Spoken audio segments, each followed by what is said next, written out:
नमस्कार. महाशिवरात्र आलेली आहे. भगवान शिवाला प्रसन्न करण्यासाठी महाशिवरात्रीच्या दिवशी विविध प्रकारच्या पूजा केल्या जातात. जवळच्या महादेवाच्या मंदिरात जाऊन बेलाची पत्रे, महादेवावर दूध हे अर्पण केलं जातं.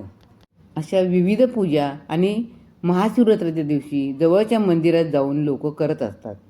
परंतु यंदाच्या महाशिवरात्रीला जर तुमच्या व्यापारामध्ये बरकत होत नाही, घरामध्ये सुखसमृद्धी नांदत नसेल, अशा विविध प्रकारच्या संकटांवर मात करण्यासाठी पंडित प्रदीप मिश्रा यांनी काही खास उपाय सांगितले आहेत.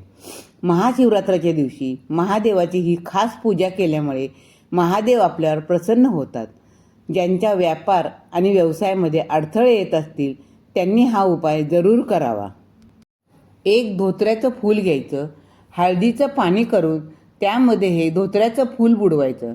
हळदीमध्ये बुडवलेलं धोत्र्याचं फूल रात्री 12 वाजता महादेवाला समर्पित करायचं. 5 ते 10 मिनिटं झाल्यावर ते फूल उचलून घ्यायचं. फूल उचलल्यानंतर श्री शिवाय नमस्तुभ्यम बोलून एका लाल रंगाच्या कपड्यामध्ये बांधायचं.